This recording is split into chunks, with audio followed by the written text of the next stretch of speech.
I met almost everybody last night, and you all seem to be incredibly excited. I want to know why. What do you think you're going to get?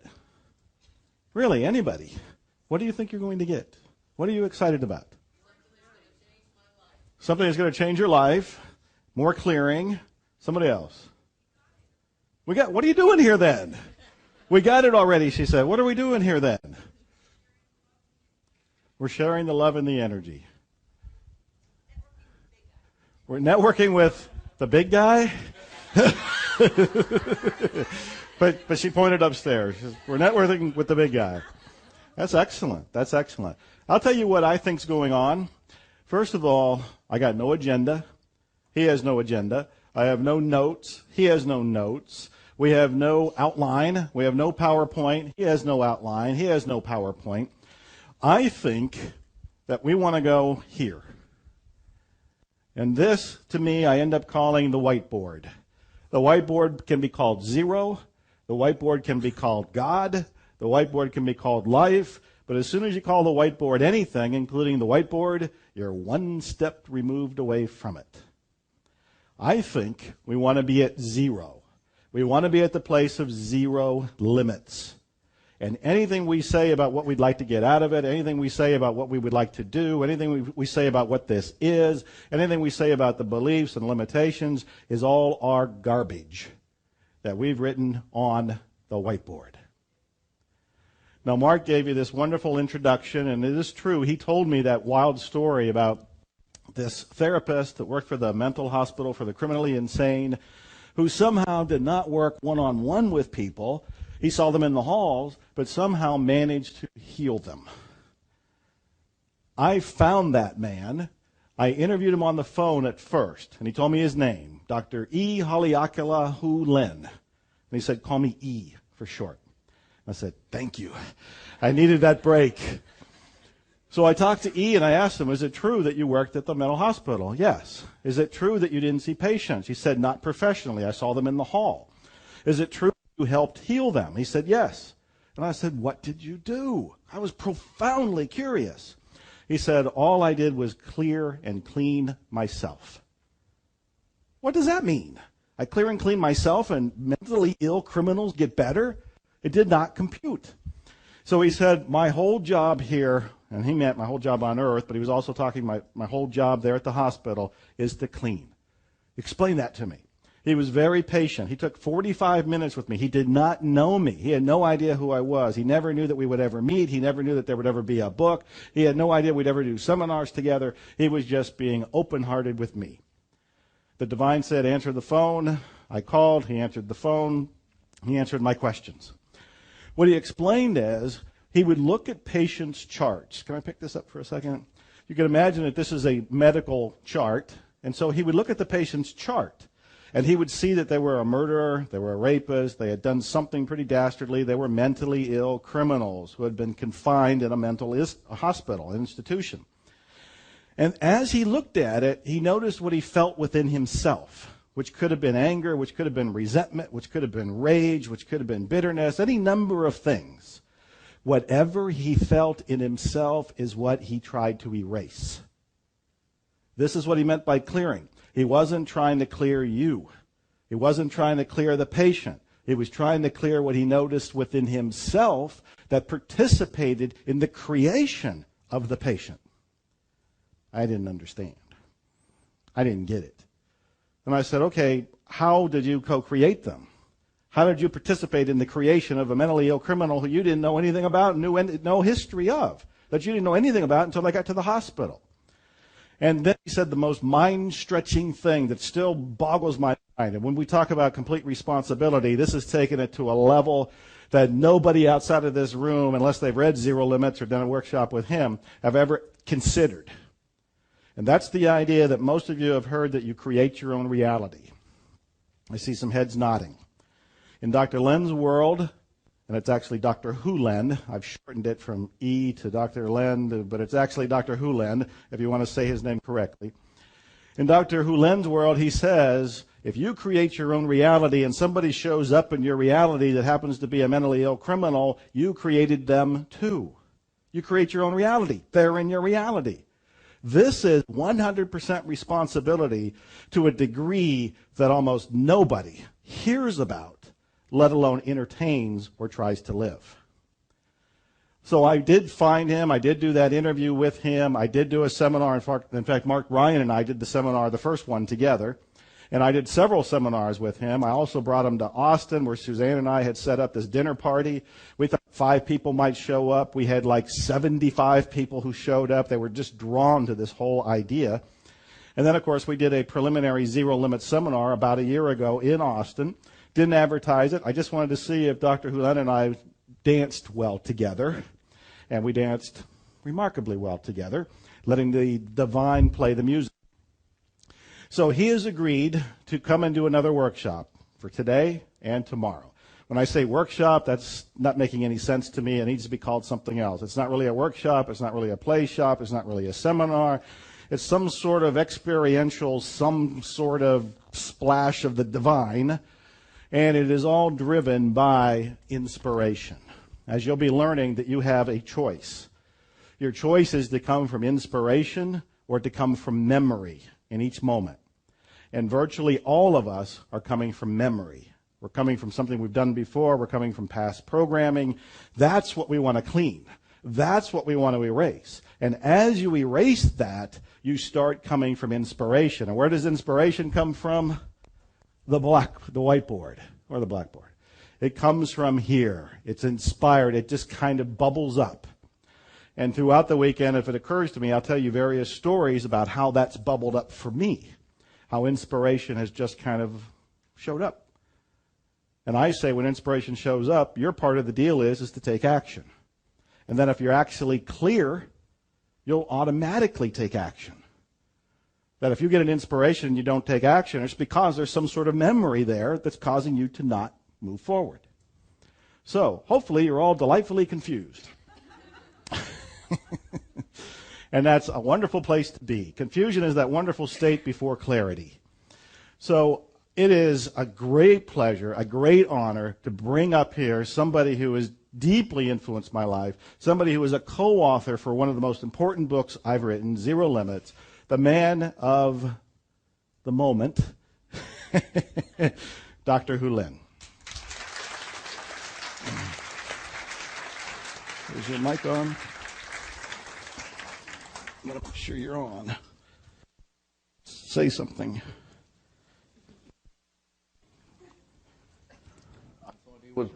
I thought he was going to say the man of La Mancha, you know. I'm going to open with a greeting in Hawaiian, and the purpose is to, if you brought in any garbage into the room, we want to take that back to zero. Yeah. Pua mai mai kapo iloko, akam lama lama, wao no kaha, ka mali ola, wao no kapoho, ke ka ele mamaho a ino ke au pau, ka I ke kino ihu na me au pau, ka iau I ku u pi o na nui nui, mavaho a ino kai au pau, ka ho o mau mau o mananao, a me na me au pau, wao no ka ho, a me ka ha, he huna kamakani, nahi nahi, ka hua huna, o kumalipo, o bao no ki I. I am the I. I come forth from the void into light. I am the breath that nurtures life. I am that emptiness, that hollowness beyond all consciousness, the I, the id, the all. I draw my bow of rainbows across the waters, the continuum of minds with matters. I am the incoming and the outgoing of breath, the invisible, untouchable breeze, the undefinable atom of creation. I am the I. I was in North Carolina doing a class, and somebody sent me or gave me there, if I can find it.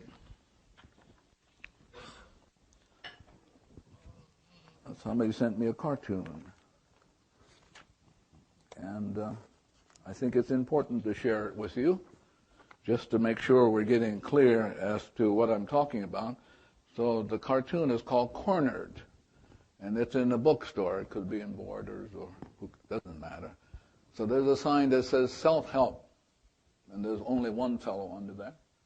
And then there's another sign that says fixing others. Yeah. So most of us spend most of our lives fixing others. And if you really pay attention, you will notice it never works. Now, if you're a physician, you think it works, it never works. For example, in this great country of ours, by the time a cardiologist is 60 years old, he has a higher incidence of heart problems than the general population. So some of you who, Joe said I could say anything, so I'm going to say it. So some of you who are, quote, healers, I'm going to talk to you today particularly, because it's important for you to know what's going on in you. So I'm going to pose 5 questions today. I'm going to kind of address myself to it, and maybe I won't, maybe it'll show up, who knows, yeah. So the first question I'm going to address myself to is a question that probably not too many people walking the earth can answer clearly. Clearly. And the question is, who am I? Who am I? As you know, the great philosopher Socrates says, know thyself. And most people have no idea who they are. And I suspect some of you don't either. So I'm going to go over this today or tomorrow, and Joe will give you some stories, and maybe some of you will have some stories. But who am I? And as Shakespeare said, to thine own self be true. But most of us are not. Moment by moment, we're somewhere else, and we're not ourselves. So it's going to be very important to at least kind of address ourselves to this. And then the other question I'm going to ask is, what is the problem?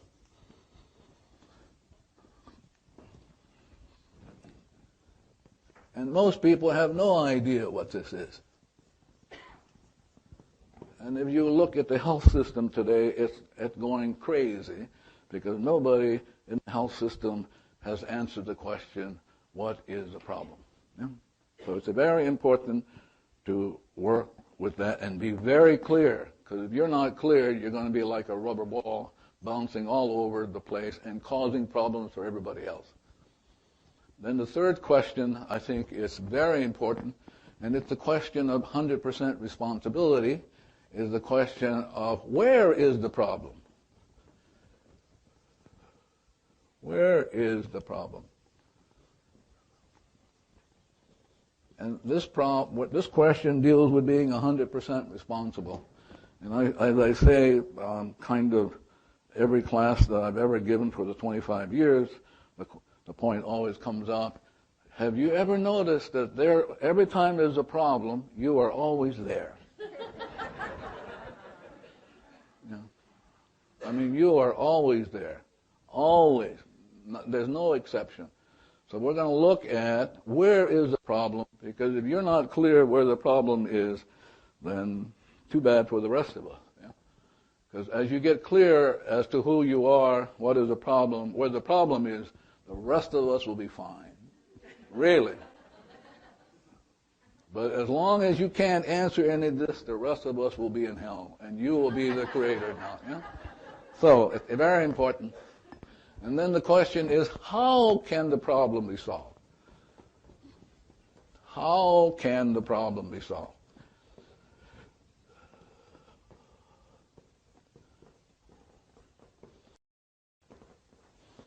But how can we solve a problem when we don't even know what the problem is? How can we solve a problem when we don't even know where it is? Truly, we have no idea. So I'm going to deal with this, and this 3 and 4 deal with being 100% responsible. It's very, very, very important to be 100% responsible. And then the 5th question, which I've just thrown in since Japan. I came back from Japan, did a class there last weekend. The question is what is the purpose of existence?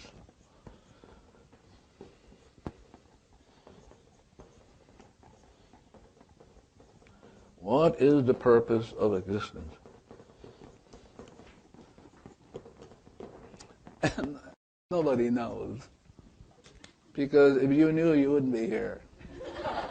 Really, you would not be here. If you knew what a problem was, you would not be here. You would be wasting your time. Wasting it. You could be walking the beaches of Maui or go up to the place where I live on the Big Island, volcano, 5 miles from an active volcano, and any moment you go, and you're gone.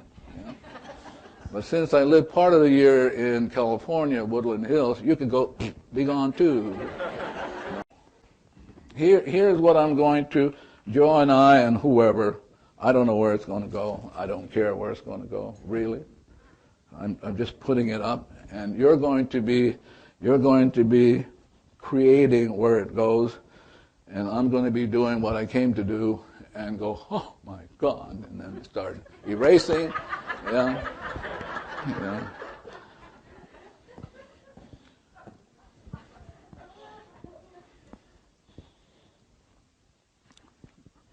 So let's see, where do we begin? That's a very important question. Where is it? Where do we begin? Somebody tell me, where do we begin? If we're going to solve these, we're going to answer these questions, where do we begin? And be clear. Again, he says he's giving permission to be profane. So most of what you're going to say today is bullshit stuff. I mean, you are. Yeah, I've heard it before. It's going to be sheer bullshit. So I'm getting ready, and here's what I'm getting ready with. Maybe Joe wants to say something. No, I just have a mic to hand to whoever wants to say something. Right there.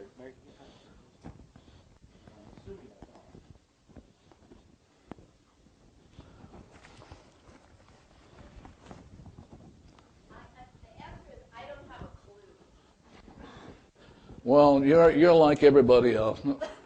Only what happens if you're in California and in Los Angeles, they talk a very good story. Yeah. Whatever reason, the Los Angeles folks around Los Angeles, they always say, I know, and you know it's bullshit stuff. I mean, really, it's all the bullshit.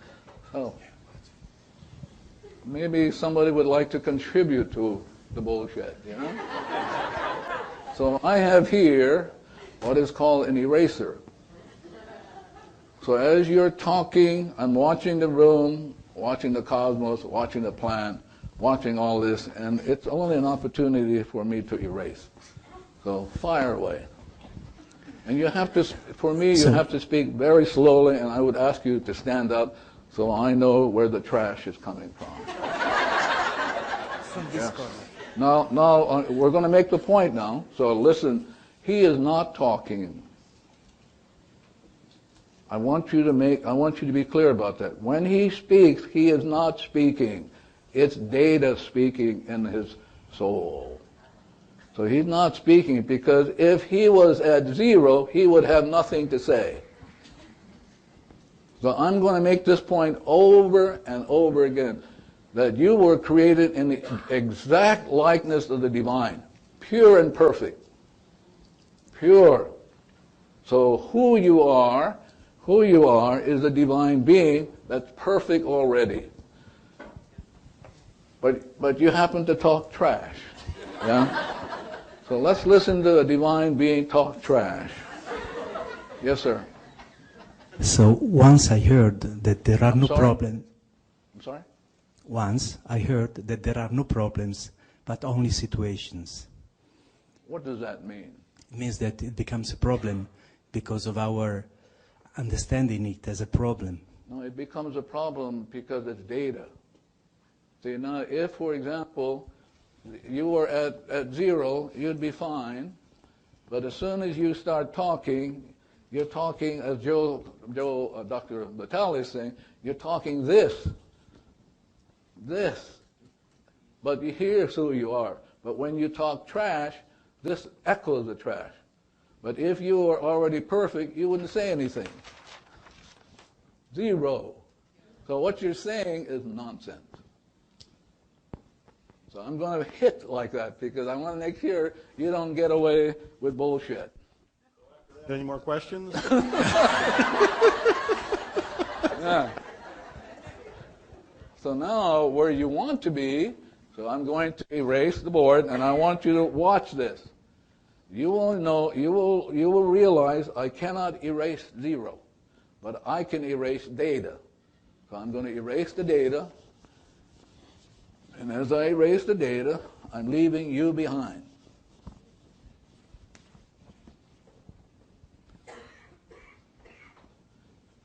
This is you. This is what Shakespeare called blank. This is what Goethe in Faust calls stillness. This is what Jesus called purity of soul. This is what people like Buddha says void. So when you're at void, you're free, clear, peace, beyond all comprehension. This is you. This is chaos. This is chaos on you. This is disease. This is problem. And this is what Buddha calls suffering. That when the data plays, which is a memory replaying, as Dr. Vitale pointed out, you're stuck. I don't care what you say, it's trash. But now, if you're willing to let go. Can I add one thing? Oh, please be my guest. So he said, I have a problem, but he heard that he can call it, I have a situation. I'm writing it down so that you can visibly see that this is just data reframed with a different word in it. It is still a program. It is still trash. It is still something that can be erased.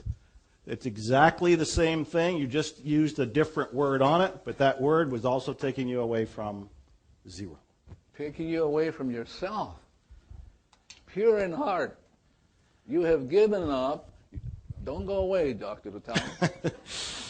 Come. So you have given up yourself, pure in heart, for trash. Trash. I mean, can you imagine giving up a pure soul for trash?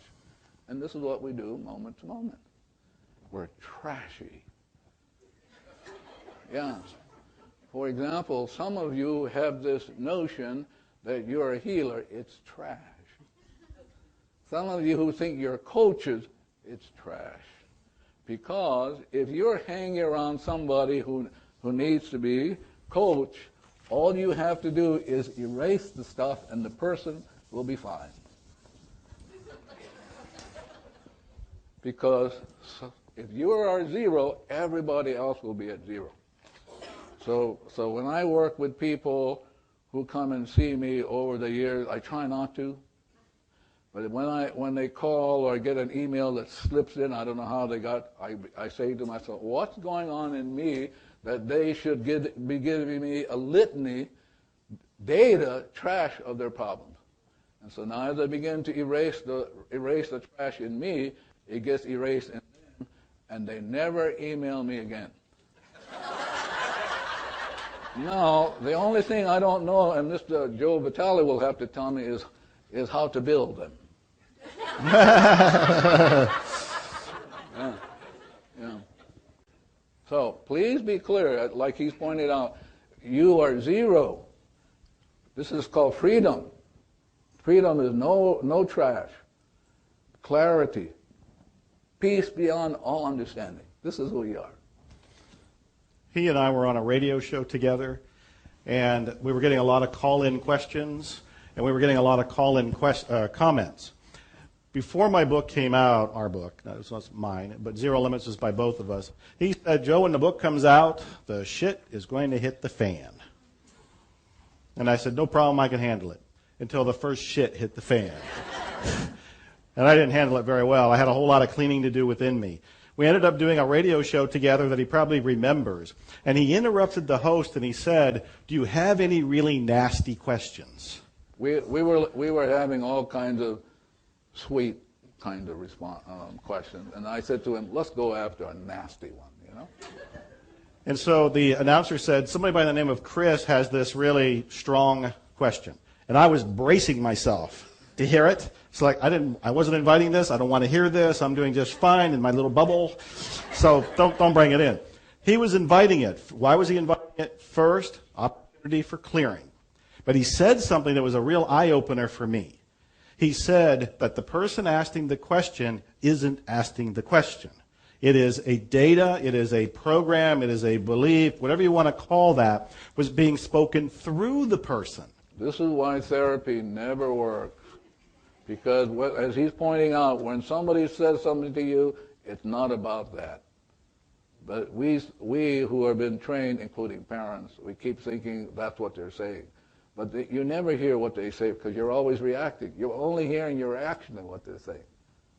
Yeah. Just having that awareness that the person asking the question wasn't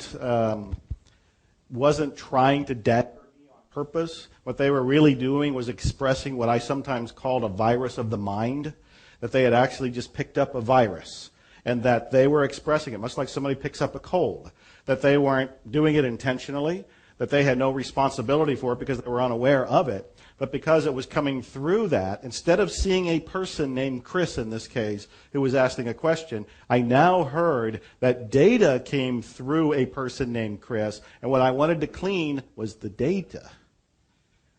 And I was recognizing the data because the data was in me. Take it slowly now. Let's go through that one more time, because some of the people are going, one more time.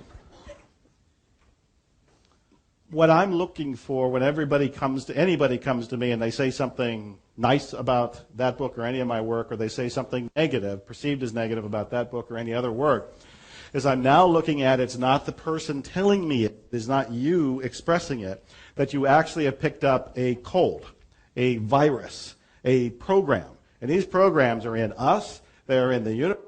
This is one thing that he's depressed me with. He says there is an unimaginably huge amount of cleaning to do that we will actually never, ever get it done in this lifetime. And I was really looking for the easy button. Push it, and everybody's cleaned, especially me first. But the point is that whatever I'm noticing in somebody else, I'm only noticing it in somebody else because it's in me. And so instead of trying to clean the other person, which isn't going to work because the thing is in me, I've noticed it. I have to clean within me. And I'm at the point that I'm doing it nonstop to the best of my ability. And I'll tell you how I do it once we get through this. But I wanted to go and reiterate it. So, anybody unclear about what he said? Because if you give me a chance to say I can erase it because it's trash. So anything that comes up in your mind, including a question, can be erased. Because once you leave this room, you're going to have questions that can be erased. If you don't get to erasing them, you're going to be stuck in the data. It's going to kill you. Example: there was a woman in Fort Collins. There was a woman in Fort Collins raised her hand, and she said to me, "Dr. Hew Len, I did the cleaning, but I had a flat tire." And I go, what's the big deal? And as I was watching, here's what I was watching. My mind cleaning, because she wasn't saying what she was saying. I was watching.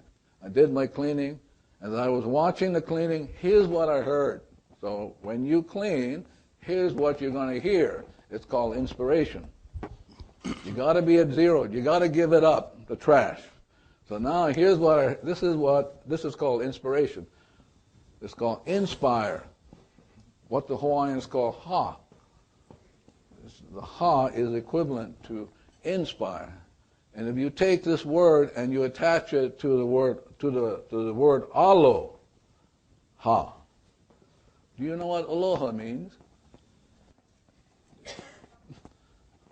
Oh, that's funny. Welcome. Trash. Tell me what aloha really means. To be in the presence of God. Yes.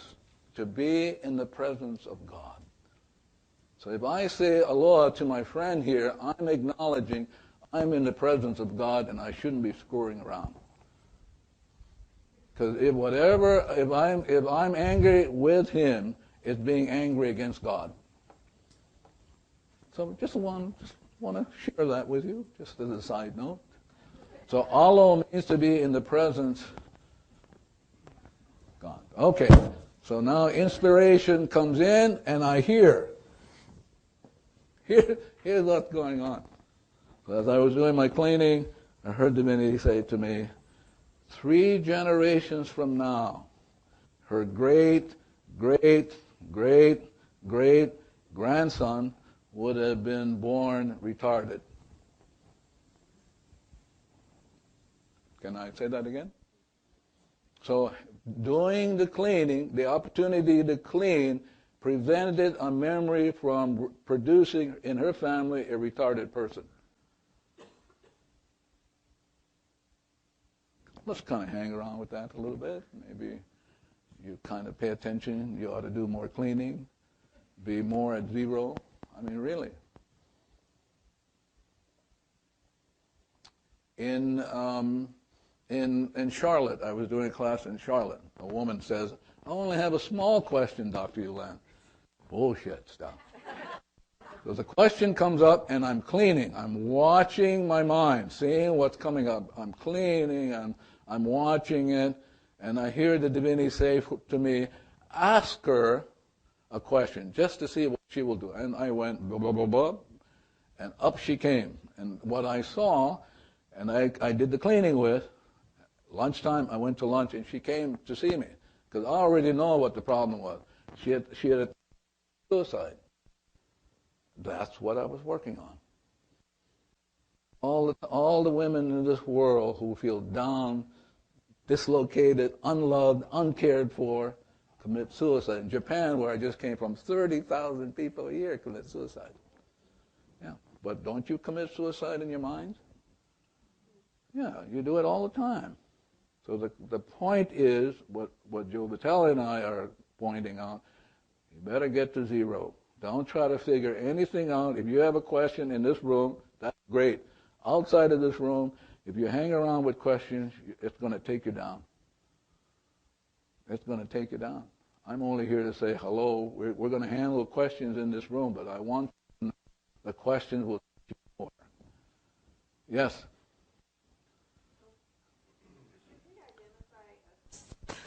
I've heard some people You say... You can stand up so I can see you, please. I've heard some people just repeat, I'm sorry. No, you didn't hear that. You heard yourself hearing them repeat. Well, I read it in an email. No, you didn't read it in an email. You read your reaction to it. That's why I'm saying you can be cleaning with this stuff instead of hanging around with it. When you say, Joe Vitale said, you didn't say that. It's your thoughts are saying that's what Joe Vitale said. You never heard it straight. You'll never hear it straight. The data will never give you the answer. Never, never, never. My question was, it didn't seem to be addressing anything in particular, and I'm wondering if the cleaning should have a subject. Why is that? Huh? Why is that? I don't know. I'm asking. I don't know either. You don't know? No. Why? But you'll never know. That's the point I'm telling you. If you say I love you, you don't know what divinity is going to do. You're not the one that's going to heal. Divinity is going to heal. You have to be responsible. But you don't have any idea what's going to be worked on. So if I just went around saying... No, you got to be careful about saying that sort of stuff. Yeah. Well, can you give us some guidelines? Because that's what I'm here to learn. Yeah, but the guideline is just say I love you. All the time? Well, if you want to do it all the time.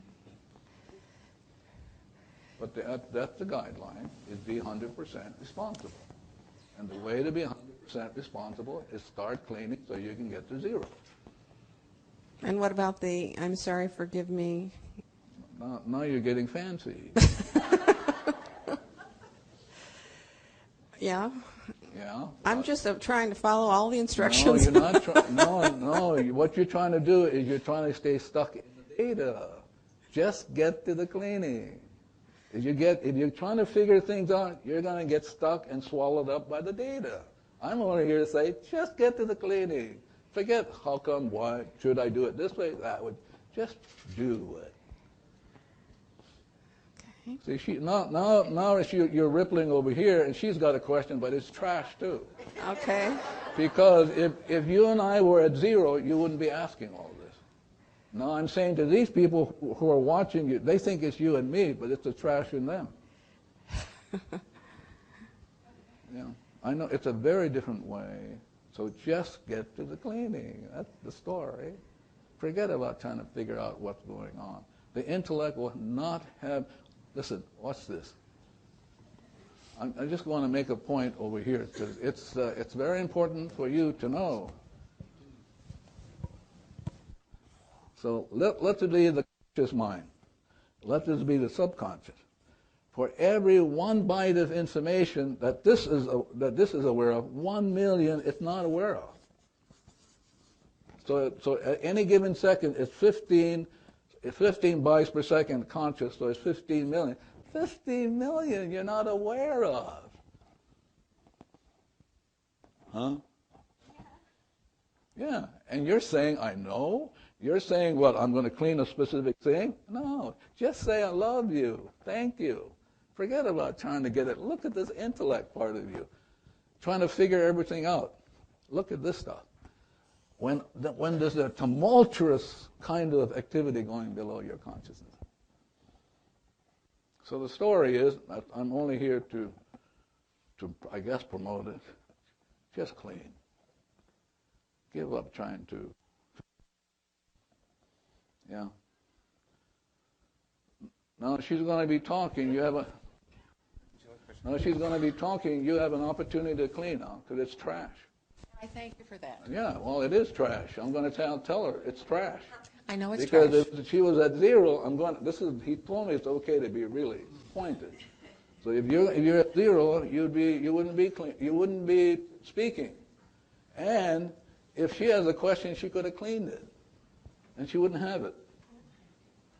But now we're going to have to put up with it because she's giving you a chance to clean. You understand this? She's giving every one of you a chance to clean. But you're just sitting there because you think it's her problem. Yeah. So let's hear what the trash is. As I'm cleaning. No, you're asking anyway. What do you mean as you're cleaning? No, as I'm cleaning. Yeah. Does it have to come from the heart or the intellect or both? See, this is Los Angeles stuff. Yeah. In Los Angeles, where I do a lot of training, because I have to be there because I get to clean up the stuff in me, Los Angeles people are saying, do you have to mean it, Dr. Hew Len? I mean, and so I would say to them, show me how you would mean it. They go, no, you don't have to. When you hit a delete button, you don't have to mean it, right? Yeah. So, you know, all of the woes and trouble of creation sits in this room. And if you're not willing to be 100% responsible, this war in Iraq will go on, the health system will go on, 30,000 people commit suicide because you are not being 100% responsible. So I'm only here to say, hello, just clean. That's your job. And divinity who can heal, only divinity can heal, will come down and say, oh my God, thank God they said I love you. You know that old saying, love thy enemy? You've heard of that? So who are you loving when you do the cleaning? Yourself. Oh, see, that's what I'm saying. You're loving what? Your enemy is who? Your trash. That's who you're loving. When you're angry, you're loving that to allow God to consume that. You're at zero, only then will you be in love with yourself. But you can't be in love with yourself unless you have enemies running around called trash, anger, resentment, annoyance, thinking, coping, managing, God knows everything else. So to love your enemies is to love your trash. Love whatever is going on for which you have no idea. The 15 million going on below your consciousness. 15 million enemies, what Shakespeare called poor soul. This is the soul for Shakespeare. Poor soul. These rebel powers thee array. So Shakespeare's already got it. 400-something years ago, saying, here are your rebel powers. These are your only enemies. Once you get rid of them by being 100% responsible, I love you, thank you, all of that, get rid of the trash, immediately seek ye first the kingdom, which is 0, and everything else will be added. You get it automatically. But you won't seek it if you're trying to figure out what's going on. How come? Why? Do I have to do it this way? Do I have to mean it? And we're all stuck. Yes. Remember, this is, you get to clean with this. It's on the outside. Yes. Here's my trash. Yeah, I've been cleaning, letting go. That's my trash. And what happens when you are doing that and you actually feel like you're just getting worse? You have to go slower and louder so I can understand. What happens when you're cleaning and you feel like you're getting worse? I don't hear what you're saying. No, you should be cleaning. I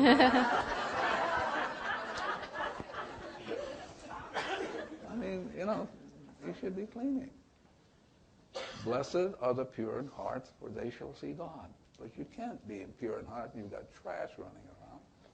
So let me hear it one more time as I clean. So be very specific. Give me for an example. Okay. I started clearing. Well, I have been clearing. Yes. But I also find it harder to get out of bed and deal with the pain and the tiredness all the time. And then it gets to a stage where I can't clear anymore. And I found it even very difficult to get here and keep going. Yeah, so I'm going to show you how to do it today. You can do it automatically without being conscious of it. I'm going to show you how to do that, but I have to get through the trash. Yes? Yes. What do you think about if you're not thinking about anything? It's bullshit what you're thinking about. It's bullshit. You're not at 0. I'm trying to get you back to 0. Well, but you're giving me bullshit stuff. Yes, probably. Yeah, not probably, you are. Yeah. So I'm saying to you that if that guy was cleaning, you wouldn't have asked that question. But see, he thinks it's you. I mean, really. Because you can only ask a question if he had it in him already. You guys need to know that. That all of the woes and problems are already in you. You already came in. So if you're going to ask that question, you've asked it 1,000,000 times. But he was around too. He could have been cleaning. Had he cleaned, you would not have asked that. He would have erased it. This is really beautiful if you're willing to be yourself. So why don't we just all ask crazy questions and just clean all day and Well, because you're going to be like you. There's going to be people around you because you're asking questions. You're making comments. But can you imagine if you were constantly cleaning, everybody would be in heaven. That's what they do. This is what the training of folks around all of you. You're going to help people. What a bunch of bullshit stuff. You're the problem. So now let's say he's a client. He's going to come and see me. I have a schedule. He's going to see me next week. Boy, I start cleaning with whatever I have with him. I'm going to start cleaning because when he shows up, we will have an easy time, have coffee, and he'll pay me $250. Yeah. I mean, right? Well, why couldn't you do it? Because you think you're going to help him. He doesn't need help. He's already perfect. What is imperfect is the data in you that says otherwise. That says otherwise. All of you walking around. So we say, well, he's got a problem. No, we got a problem. And I'm here to tell you, listen, it's over here. It's only over here. It's only data. Everybody's perfect. The universe is absolutely, God only creates perfect universe. Well, my God, what is imperfect? Just the data. The data where? In you.